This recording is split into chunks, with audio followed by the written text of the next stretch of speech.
We hear a lot these days, both inside and outside the church, about each person achieving their potential. There's plenty of cynical advertising that works by telling you that if you purchase this or that product, you will be closer to achieving your potential. But there's not only cynicism. That sort of advertising works precisely because the hunger to reach our potential or fulfill our destiny is very real and common to all of us. The vast majority of people in this country dream of making a radical change to their life. We live with a sense that we could be so much more than we are, and we yearn to bring that unrealized potential to fruition. But how are we supposed to know what our potential is? How are we to know what it is that our lives could look like if we were to get there? What have we been created to be? And how are we to find out? When Peter, James, and John, three of the disciples of Jesus, witnessed his transfiguration on the mountaintop, they learned a lot about who Jesus was and what he was created to be. As the story we heard said, they saw him positively aglow with the glory of God. In his appearance, in the voice from heaven, and in the content of the conversation with Moses and Elijah, they glimpsed something of the astonishing potential that tied together his baptism, his ministry, and his impending execution and resurrection. The voice from heaven said, "This is my son, my chosen one," echoing the words that were heard from heaven as Jesus was baptized. Back then, the voice had addressed Jesus himself, assuring him of his identity, his mission, and his potential. Now it is addressed to the disciples, assuring them of who he is and instructing them to listen to him, perhaps even suggesting that they should listen to him rather than even Moses and Elijah. Jesus' appearance, exalted and on fire with the glory of God, points forward to his resurrection and ascension to the right hand of God, to such an extent that many biblical scholars have wondered whether this story really began as a resurrection story and has been relocated out of chronological order. We'll leave that for the scholars to speculate about. The important thing for us is what this story says where it is. And here it is telling us some important things about the journey from baptism to resurrection. For one thing, it is telling us that the potential that was seen fully realized in the resurrection and ascension of Jesus was always present. It might not have been obvious most of the time, but the glorious image of God was there in him all along. But there's something else. Did you hear what Jesus was talking about with Moses and Elijah? He was talking about his departure, which he was about to accomplish at Jerusalem. In fact, in the original language, it's his Passover, which he was about to accomplish in Jerusalem. He knew what he was up against in Jerusalem. He knew that to maintain his path with integrity would bring down the wrath of a powerful establishment who had the power to arrest, try, and execute him.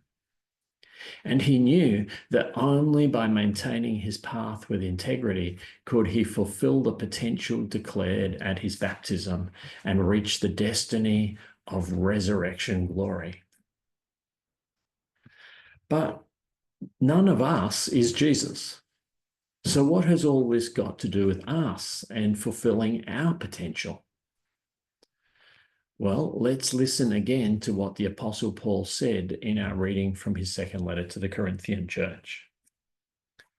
He says, "All of us, seeing the glory of the Lord as though reflected in a mirror, are being transformed into the same image from one degree of glory to another, for this comes from the Lord, the Spirit. Again, all of us are being transformed into the same image from one degree of glory to another. The same image. The same image that the disciples saw light up in glory on the mountaintop is our destiny too. That same potential lies hidden in us, for we, like Jesus, are made in the image of God and destined to fully reflect the glory of God. And before we go any further, please don't start feeling inadequate about Paul's suggestion that all of us are seeing the glory of the Lord as though reflected in a mirror. If those words caught your ear, you may be thinking, gee, I certainly never seem to have such a clear vision of God. I must be a spiritual failure. Paul was writing hundreds of years before the invention of the modern clear glass mirror. The mirrors that he was talking about were either coloured glass or polished metal. They were little better than those vandal-proof stainless steel ones you sometimes see in public toilets. As he said in another passage that we heard a couple of weeks ago, we see as in a glass dimly. So Paul is not saying that you need a perfect vision of God for this transformation to be happening to you. The blurry glimpses are enough because the image and glory of God already exists within you. You don't need to reproduce it or manufacture it. It's an integral part of who you already are. You just need to learn to uncover it and let it shine. I'm not, however, suggesting that this is easy. There are obstacles both around us and within us. In the second half of our gospel reading, when Jesus had come down from the mountain and met up with the rest of his disciples, he finds them unable to exercise the healing power of the glory of God that is within them. They are trying to heal a boy who is afflicted by some kind of evil spiritual force, and they can't.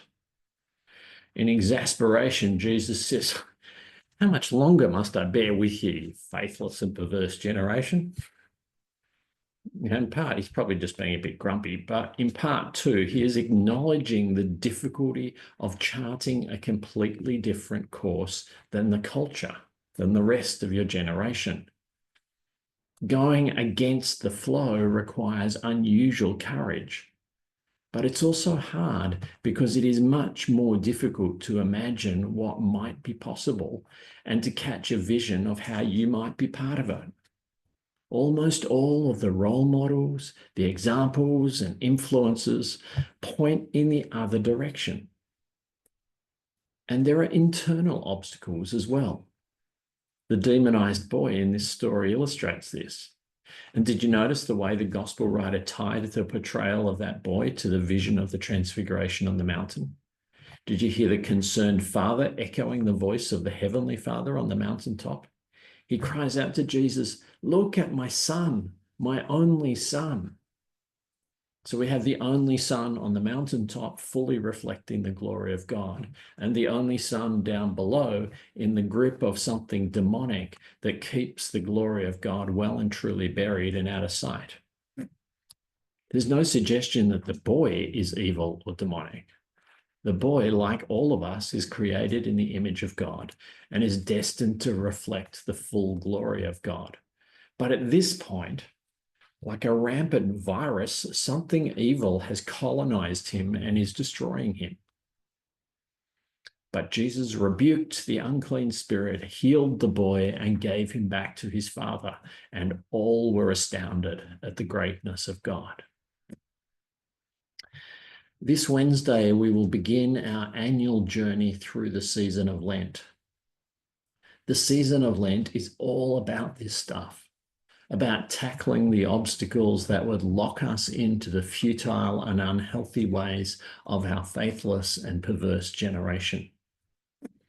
It is about seeking to purge our inner selves of those things that infest us and cripple our capacity to love, to hope, to be merciful, to be humble, our capacity to shine forth the glory of God. On most of the Sundays during Lent, our liturgy will include prayers which ask God to drive any remaining evil from us. Historically, those prayers focused especially on those who are at the final stage of preparing for baptism, because the Lenten season is structured around this stage of their journey. But it is a prayer for all of us too. Even the fact that we do it several weeks in a row is a reminder that we can't ever think that we've got it finished and done, that we've made it. We're now the good ones. Evil will continue to assail us, both inside and out, and we need to remain vigilant to its attacks and ready to stand against anything that would obscure the image of God in us.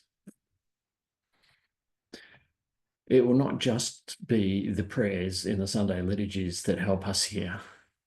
It's a common Christian practice to take on some additional disciplines of personal prayer and reflection for this season.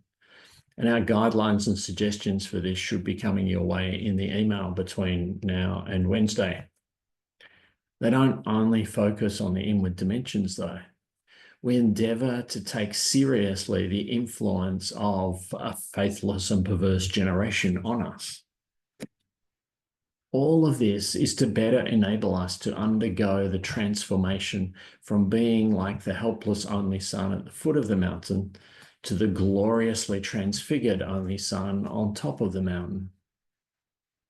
All of it is about unleashing our potential and fulfilling our destiny. All of us were created in the image of God.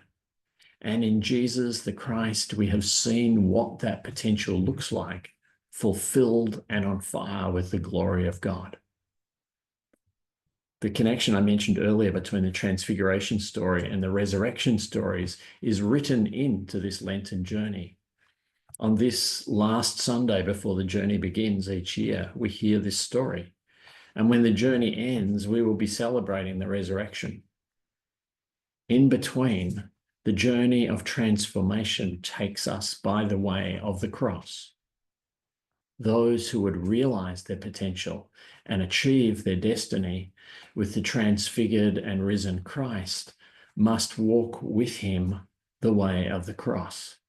For only there, only as we are put to death with him, will the powers of death lose their hold over us and leave us free to be raised with Christ, that we might with him shine with the blazing glory of God.